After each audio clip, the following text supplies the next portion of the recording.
If you're like me and you like to mark in your Bible, the next time you're reading from Matthew chapter 13, circle the word kingdom every time you find it. And then draw a line under the word hear or heard or hearing or heareth or the like. And after you've done that, notice that about 12 times you would have circled the word kingdom, and at least 14 times you will have underlined the word hear or a word like it. Now, after you've done that, key in on a phrase found in verse number 13. The phrase is, neither do they understand. Now, when you put all of that together, here's what you have. It's important that you hear and understand what God has to say about His kingdom. Now, there are a number of things in this chapter that you can learn about the kingdom. One lesson is that the kingdom of heaven is likened to leaven. That's verse 33. Leaven is yeast or another ingredient that is used in dough to cause it to rise. It is also defined as influence. Jesus is using leaven in this chapter as an illustration to discuss the subject of influence.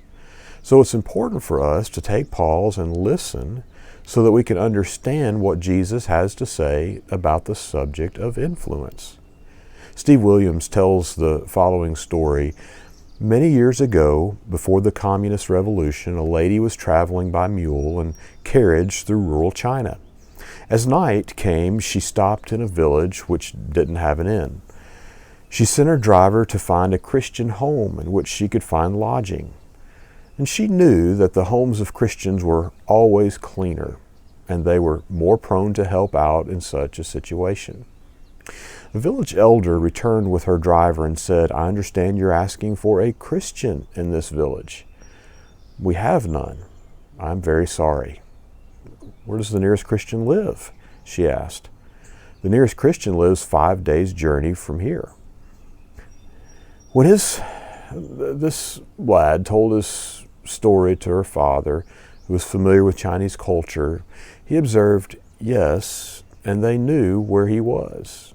The nearest Christian was 5 days' journey away, yet that Christian's light was shining even from a great distance. Now, like this little story, Jesus teaches us that our influence as Christians should be far-reaching. In his excellent sermon recorded for us in Matthew chapter 5, 6, and 7, Jesus says, "You're the light of the world. A city that is set on a hill cannot be hid. Let your light so shine before men that they may see your good works and glorify your Father which is in heaven." That's verses 14 through 16 of chapter 5. Opportunities to represent Jesus in our lives are innumerable.